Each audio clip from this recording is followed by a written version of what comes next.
Halloween Dreamin' by bigalstory. So here we go. Blood, cracked skull, cobwebs, plastic hammers, white material, a ghost. The house I grew up in was your typical American house, the type you see in your mind when you think of a Halloween movie. White paint, 2 stories, neat lawn, white fence. But Halloween was never a thing in our house. The sign on the gate simply said, "Sorry, no trick-or-treating." The little smiley face under the words stared back at me so clearly through my memories. In neat black pen it sits there with its grin. Just one little skull or one drop of blood, even a scratchy cobweb in the corner would have been enough for me. But the sign had none of that. It just hung there every year, smiling rudely as it ignored any chance of fun or fear. For the rest of the year it hid in the dark at the back of the dining room cabinet.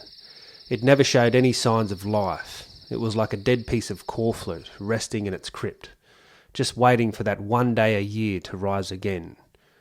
Every year as he hung it in place and walked back up the path to the house it would swing.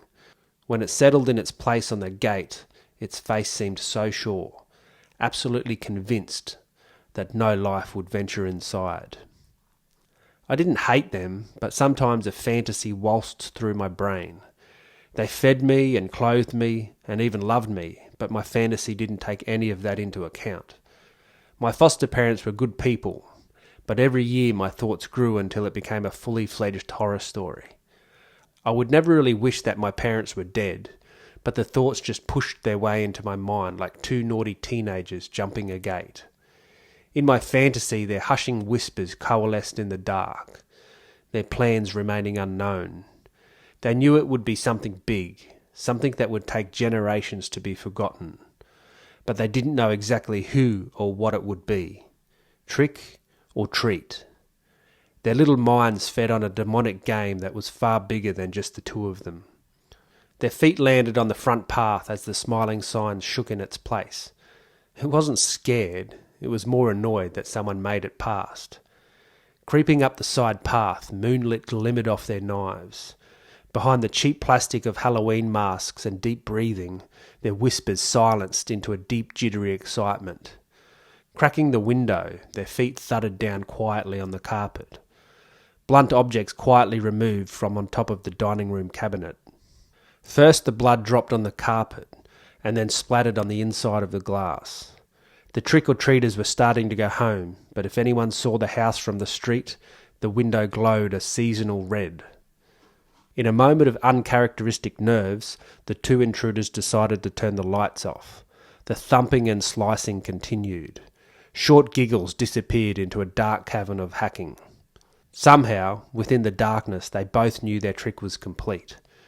With blood dripping from their Halloween masks, they walked straight out the front door and continued on with their night. Every year my parents returned the sign to the gate. Every year my fantasies grew, my thoughts decorated with gore, slaughter and an ever-puzzling plot. I loved my foster parents, but it seemed safe to experiment with ideas and pictures. As Halloween rolled around, I enjoyed creating the story, but at random times of the year I'd wake myself up in a sweat. I'd write down more of the plot and go straight back to sleep.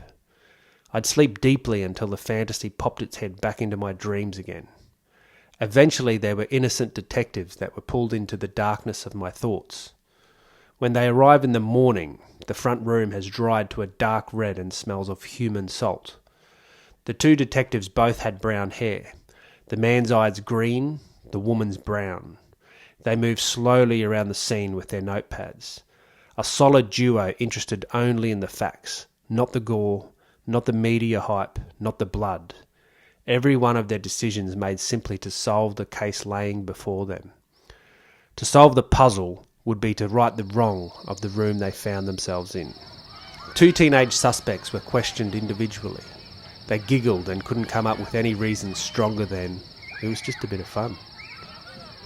So that's the fantasy that grew in my innocent little head every Halloween. As I sat at my bedroom window on the 2nd floor, the fantasy became stronger with every repetition. In reality, I just stared blankly through my curtain. More and more people read the sign on the gate. Parents and their children would slow down, read it, look at the house, and just move on. Under my breath I dared them, every single one. Come on, try it. Trick. Or treat. Try it. Just try it. By the time I was 17, our house had established a low-level reputation as the house that didn't participate. People didn't even slow down. They just kept on walking. I met my wife when I was 27. She wasn't into Halloween, but after a few years of watching me, it grew on her. There was no plastic in our front yard. If there were skulls, they were real. No human skulls, of course, but I scoured the local farms and the abattoir to find some really scary-looking stuff. As I watched through the window from the bottom floor, it was like a whole trick-or-treat in one moment. They'd edge closer and closer to the pile of skulls, their little faces not knowing if it was real or not. And when it dawned on them that the dimly lit pile of bones in front of their unknowing feet was real, their little bodies received a treat, a little shock. Some of them decided to move past the bones to get to the drum of candy, some didn't. My grass was always perfect, except for those 8 weeks leading up to October 31st. I'd let it grow and bush up. Sitting between the other neat lawns in the street, it looked even more horrid. For me, it was a treat that extended for 8 weeks, watching the faces of my neighbours as they walked their dogs past my jungle. One year we chopped down the 2 perfectly healthy palm trees in the front yard. It was a subtle nod to death. Every child that stepped over the trunks was taking a step into a space that appreciated death in a profound way. Another year we put all the candy in 6-foot deep holes in my overgrown lawn. The best year was when my wife and I played dead in a field of candy, overgrown grass and skulls. It gave us a new appreciation for the mall performers that stand in one position for hours on end. Every year seemed to get better, but maybe the best year was when we did nothing at all. Years and years of pushing the envelope resulted in most people simply avoiding our house altogether. The plan for this particular year was to turn all the lights off and just sit back and watch. A year of doing nothing would lull the neighbourhood back into something for the year after, something special. I wasn't exactly sure what I had in store, but after a year of sitting it out, I was sure it would be awesome. As we sat in the darkness behind the windows, I looked across my freshly mown lawn. This year was about enjoying all the hard work we had put in for so many years. The parents ushering their children past the darkness I had created tickled me somewhere deep in my soul. I didn't need a little white sign. They just knew. The odd group of daring teenagers would giggle as they jumped the fence. As they stepped across the lawn, they gradually slowed down, until they'd inevitably stop, standing there in the dark confronting the house. At some indescribable moment, they'd turn and run.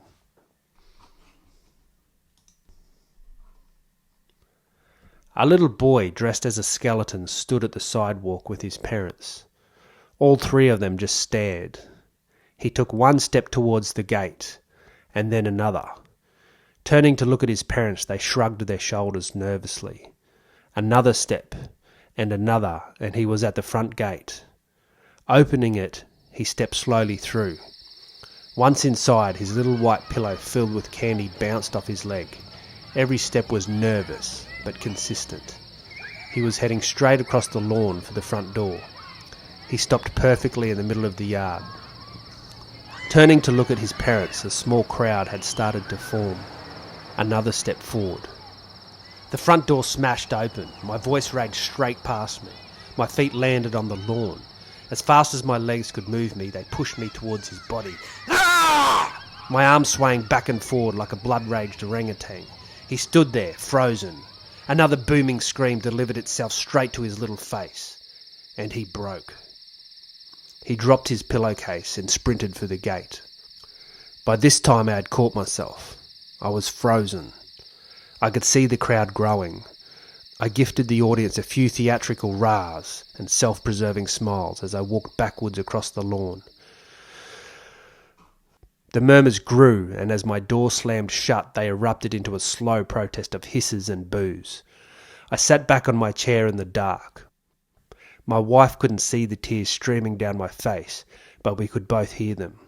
She knew not to hug me. I hung the brave little boy's pillowcase on the gate.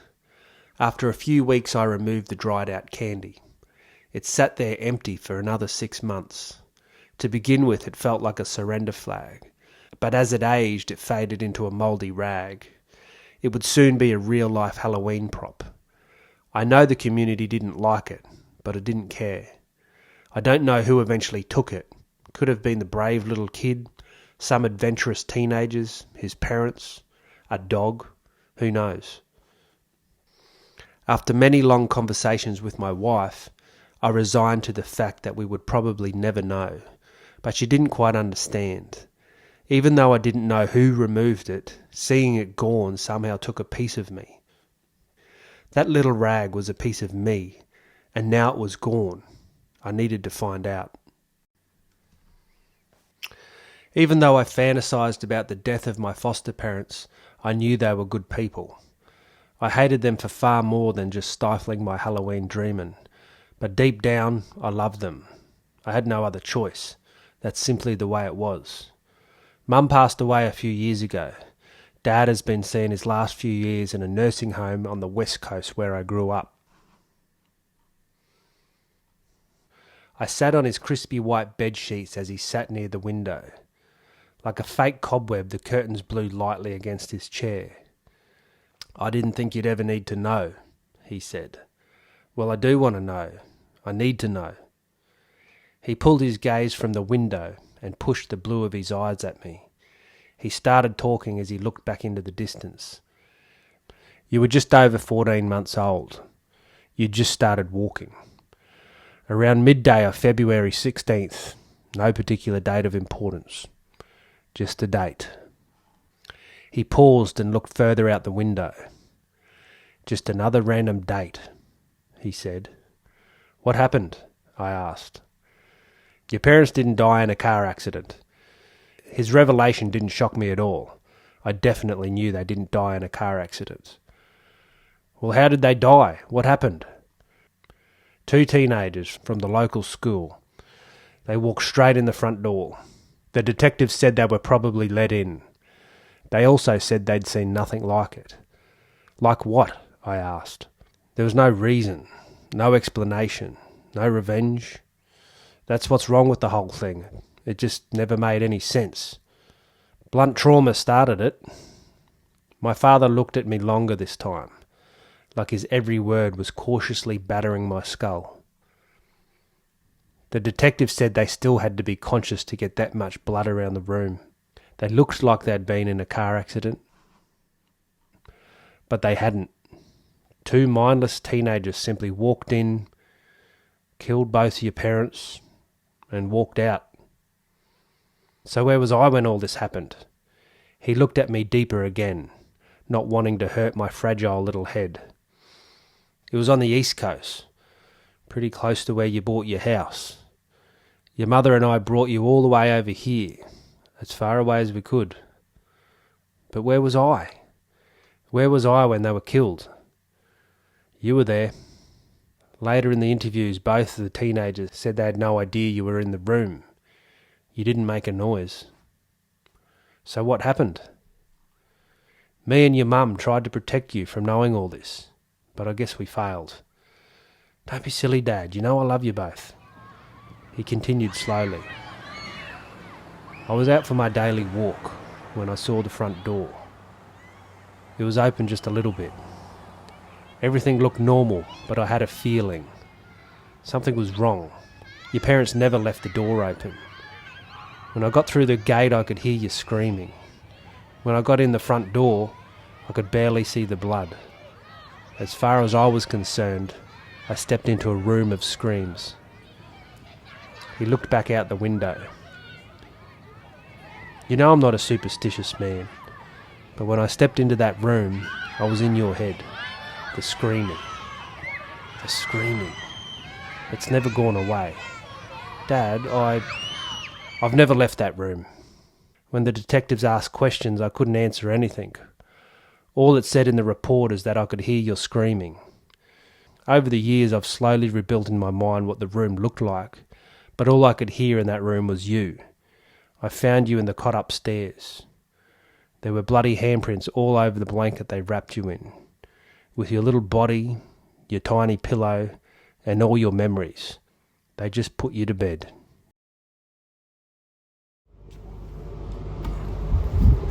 So, thank you for listening to Halloween Dreamin'. I'm in Seraphim Escape Rooms in Ipswich, and it's pretty scary looking. So thanks to Kezia for letting me use the room and her props. It's pretty scary in a Halloween-y sort of way. But yeah, a few props and things, so thanks for that, Kezia. I'm not sure if I'll be able to use this video because it might show people how to get out of the room. But yeah, very scary. Oh, there's the fake cobwebs. Oh, damn. So thanks for watching. Hope you enjoyed the B-roll of the skull there. Make sure you subscribe to Bigalstory so you can hear more disturbing stories like this one. And I'd be interested to know what you think about the psyche of the main character. And yeah, just let me know what you think. So for a short story, I think he's quite a complex character. Alright, thanks for listening. Aho.